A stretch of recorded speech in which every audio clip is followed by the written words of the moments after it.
Life is strange, life is unpredictable, and life is cruel. But on second thoughts, why blame life?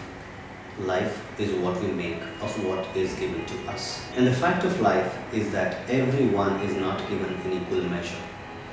There are people who take life for granted, and then there are people who magically transform what is given to them into exactly how they want life to be. She is one such person who has never let what has been given to her determine the way she lives her life. Who is she? She's smart, she's beautiful, she's funny, and she's strong. Yet, she's not like someone who you'll come across very often. Who is she? She lives life on her own terms, and you will never see her complaining about life. She is an entrepreneur, a beauty pageant winner. She is a public speaker and also a stand-up comedian. Who is she? She is the charming, ever-smiling Nirmala, aka Neenu Kewlani. A good friend of mine, Neenu is the winner of the first ever Miss India wheelchair contest in 2013, and she is an inspiration to many like her and like us in terms of the way she has dealt with life.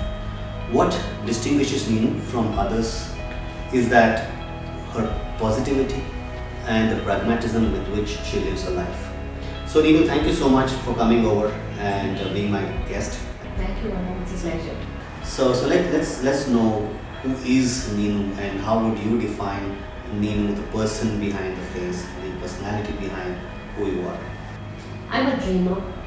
I always see myself as a crazy dreamer because dreams are something which can, lead you to, the heights which you've never imagined.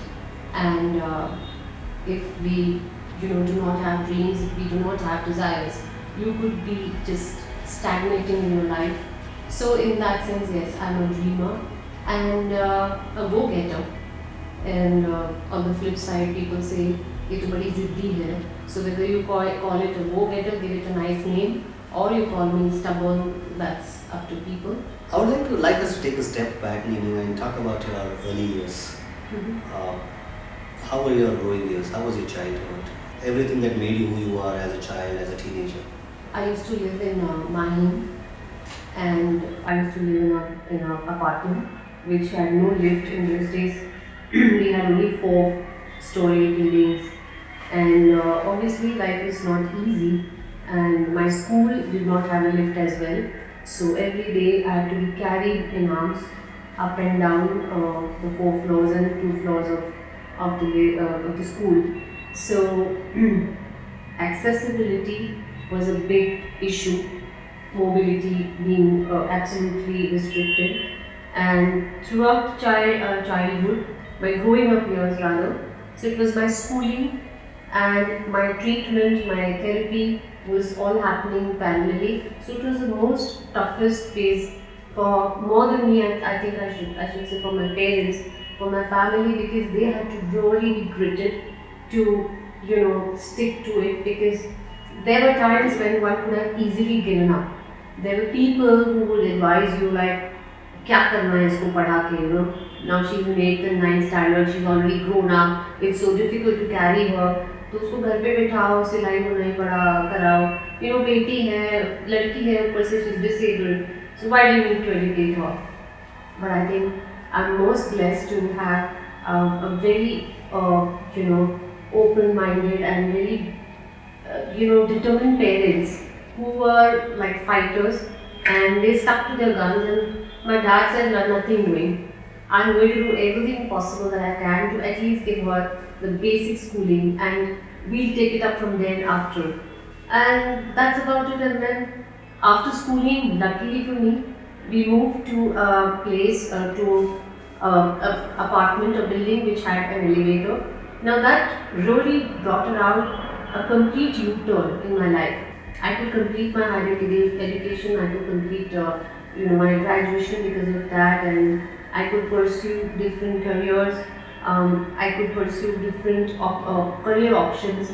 Though of course the monster of accessibility always chased me at every step, no doubt. So that is when the whole uh, the whole idea about barrier-free country dawned on me. I mean, I realized how important it was to have accessible environment for people with disabilities. So tell me, during your growing up years, during your teenage, any crushes, any, what I would say, anybody whom you liked, any kind of experiences like that? Well, I was lucky that I was born actually in a joint family where I was surrounded by a lot of boys, and the building, earlier there was this compound culture which just doesn't exist nowadays. And I went to a co-ed school. Right. So I was quite popular in my building and my school as well. So I had a lot of male attention and all. And so I had fun. I mean, I would sneak into the first time you get into like curiosity. What is a disc like? Yeah. So tell your dad and parents all lies, and then go. You're going to stay in cousin's house, and then the cousins only sneak off to, in those days I remember the first ever disc I went was the Raspberry Rhinoceros at Jew. I still remember the name. So, I mean, घर से तो अब निकले बस सलवार कुर्ता पहन के चोटी बांध के, and then you go to cousin's house and you just dress up and you're transformed, and then those sort of the things. So all those sorts of mischiefs and the typical growing up years. I've had my share of fun. Right. Yeah. Let's talk about your work a little bit. Apart from being an entrepreneur, public speaker, then a stand-up artist, right? What else are your realities? You are a multifaceted personality. So what else are your realities? I don't know whether you call that multifaceted, but I get bored of one thing very fast. I'm a very fidgety and a restless person, so I get bored of doing one thing over the period very fast. So that is why I keep exploring new things. So, Right. So you spoke about stand-up comedy. So when I was doing this during the last 2 years ago, this branched out after I got into Toastmasters, which is a public speaking platform. So with some friends, just for the lack of it, and I just enrolled, and I realized I was really good at it. I was enjoying, and that was something which I had never known about me, and I actually loved enacting those impromptu skits which you have to do, which is the whole concept of improv comedy. So tell me, what was it all about, the stand-up event? I think you did a couple of shows. I did too. What was it about, if you were to... So actually this was organized by an NGO. It's a social enterprise called Crayons Impact, and it's founded by Ray Iyer and Rohan Sabharwal. They both actually come out with social message, which in a very different format, because you have this typical narebazi, mocha, and then very preachy, boring stuff when you want to get your message across to the society. So they felt that since stand-up comedy is a buzzword these days, it's a norm, it's becoming a rage nowadays. So why not convey your message through humor? Why make it boring all the time? So again, within that, they felt that why not pick up on a issue, a subject which is people don't want to talk about. So within disability, there is so much which is spoken about on education, career, rehabilitation and treatment, therapies and so on. But you will never hear people talking about sex and disability. So that is a big taboo, subject for us. So then they said, why not talk about this subject where people are so shy and they have such a lot of a mental block about this, and then convey it again in a most unconventional way, which is through stand-up comedy. So that was a very innovative way. So they wanted to hire inclusive, they wanted to do it inclusive. When I say inclusive, so that means they hired the regular stand-up comedians, and they hired a few of us, and they weaved it as an inclusive show, which was a very beautiful thing to do. Yeah. So that's how I landed up there. So after a lot of demand, we did a second one recently. So I did two in that sense. Yeah. Fabulous. Now tell me about your travel. You know, the fact is, no matter what we call it, I mean, I would definitely like to consider you as multifaceted. So there is one long travel that you, Yeah. an adventure that you went out with your friends, etc. So let's spend a couple of minutes talking about your travel adventures. So it all started with, each one of us in the disability sector wants to go for a vacation. Not only disability sector, I think anybody wants to go, anybody and everybody would likes to go for an annual vacation, whether it is friends or family.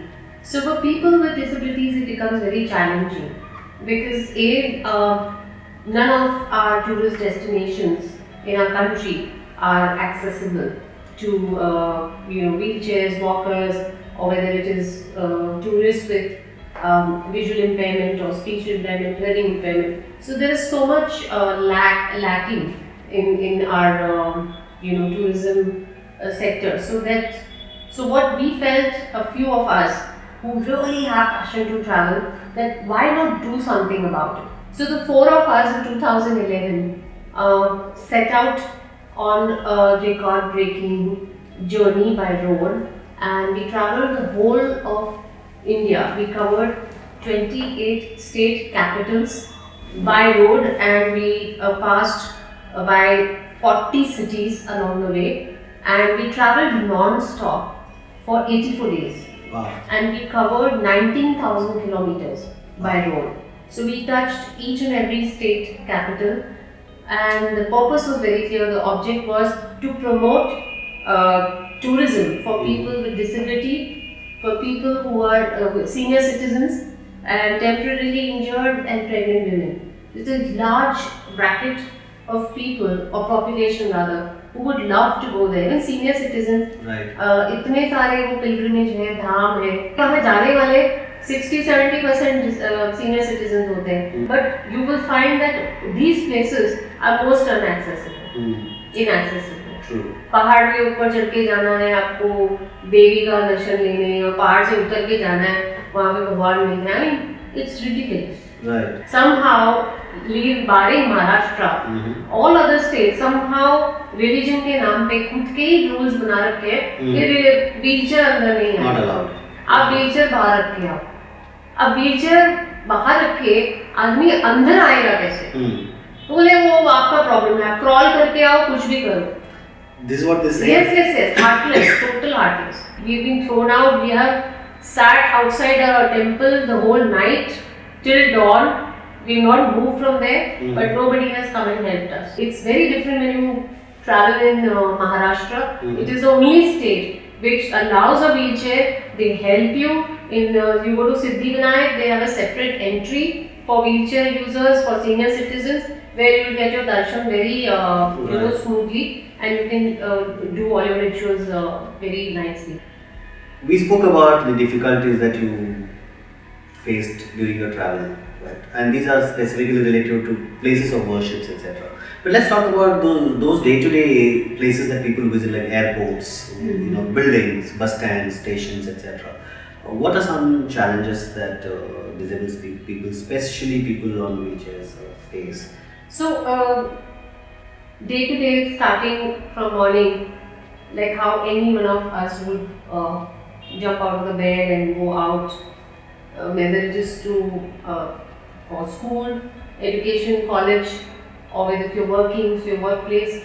But depending if you're traveling by public transport, so you'll either go by a train, so you'll have to go to the platform station, or typically take a cab or by a bus or something. So all these things, then whether you want to go and withdraw your money, so banking, ATMs. or ATMs, any other work for that matter. So a lot of these day-to-day places, if you notice, if you mentally think of, you would just take it for granted. But for us, that becomes a detailed planning. Right from getting up to the house, getting down to the vicinity, your own foot pavement. If you have to get on to the station and then travel. So, I mean, even our railways, the lifeline of Mumbai, the railways, it is a big no-no when it comes to specifically for people on wheelchairs and crutches, because everybody knows how difficult it is, even for a normal person, Yeah. able-bodied sorry person, to get into a local train and come in and come out. So for a person with disability, it's a big challenge. Absolutely. And so there is hope that, now with the metro and the monorail, we have met them already. We hope that soon, in the coming years, we'll have at least the metro and the monorail accessible to us. In Delhi and Bangalore, yes, already it's running smoothly, and I have travelled by both the metros over there. I was very happy because they have elevator in the stations. The ticket counter is accessible. I could, get my own ticket and travel from one station to the other. I've travelled. I've tried Vadala to Chembur, the monorail. The station is absolutely accessible. You can go up in the elevator. You can get into the train very smoothly. Everything is very well planned. Nice. So the things are changing slowly. But coming back to your question, as of now, even now, there is lots that needs to be done in terms of our infrastructure, the current scenario. Though there is a lot of awareness now, the DP plans have been amended recently, and ourselves, my team, we have sat down with the recommendation team and given our recommendations. So उसमें काफी changes है, Right. but we'll have to see that how much is being implemented in the new design and how much is viable for us to move around easily. But awareness here, at least in the malls, I'm sure you have seen in the malls Yes. now there are ramps, there are spare wheelchairs, some of the multiplexes and other public places, there is a little awareness happening, but yet day to day, at least the educational institutes, barring the expensive ones, those branded ones, otherwise जो local है अभी भी there is no lift. There is still a problem where there are no lifts. Then you have you cannot take admission because of the mobility thing. Right. And well now there you have online courses. One could opt for that. So with the advent of everything happening online, there is still alternate options one can go for. But I think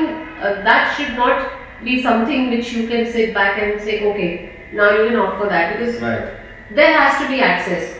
The choice has to be with me, whether I want to go to the center and take the learning or take the course, or whether I want to sit at home and do it. Absolutely. And same goes for employment. Right. You may want to work in various sectors.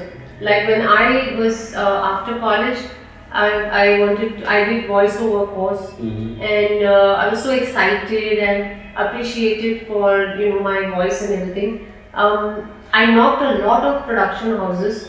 I went for auditions, but when on the phone they would hear my voice.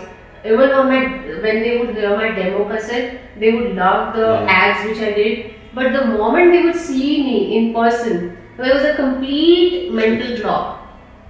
कि अरे नहीं यार आप तो wheelchair पे हो, आप voice over, and I would really fight with them कि how does my being on chair matter to the work that I will do with my voice. True. So there was again, but accessibility also was an issue.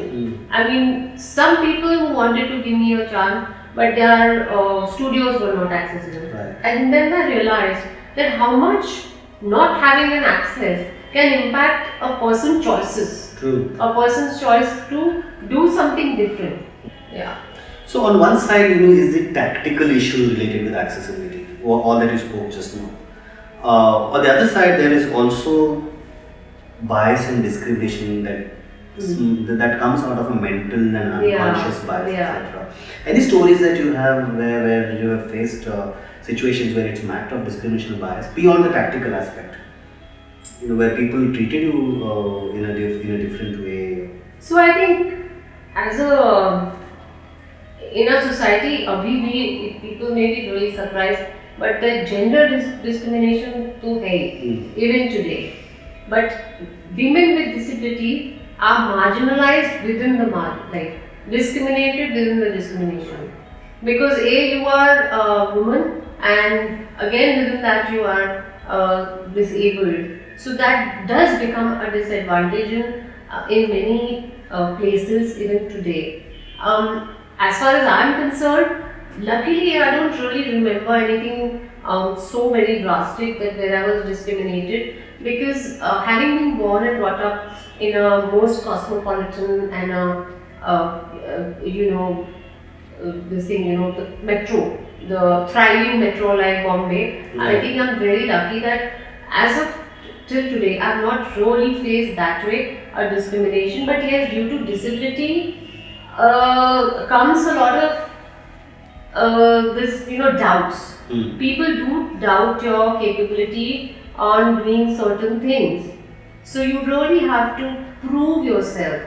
And who have been your biggest supporters in life? Who has been with you through the thick and thin of life so far? Obviously, my family, my parents, my siblings, my extended family, friends, and particularly my mentors in the disability sector, and friends in the disability sector as well, because I've learned so much from them. Right. Because till you do not go out there and actually see the world outside, you are like a frog in the well. You feel, oh my god, you're the only one, you're the only bichara in the world. But when you actually go out and you see there are people far more in a worse condition that you are actually so blessed with so much of other support system which other people do not have, and that is the time you realize that, what the hell, let's buck up and get going. There's no time to sit and खुद के ऊपर self sympathy करने का. You cannot give that liberty to yourself. So then you realize, okay, you have to work hard your way out. There is no other way. Awesome. There's this coffee table book, a cute little coffee table book that I see that you brought for us to see. So let's look at what it is and what it is about. Yeah. So yeah. It says, congratulations to our friend, dear Neenu, India's first Miss Wheelchair.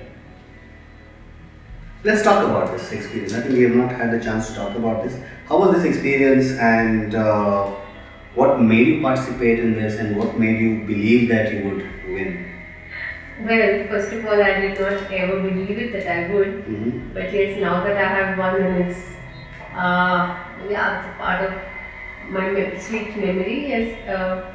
So this was the first time that something like this was happening in our country. There has never been any beauty pageant per se that women with disabilities that has been rolled out earlier. Right. So when this was announced in 2013, initially I just took it as a joke, and I'm like, I was just not interested in taking part. And later on, when some friends, they forced me, they said, chalo le lo, they just do it for fun, dekhte kya hoga types. So I just nominated myself.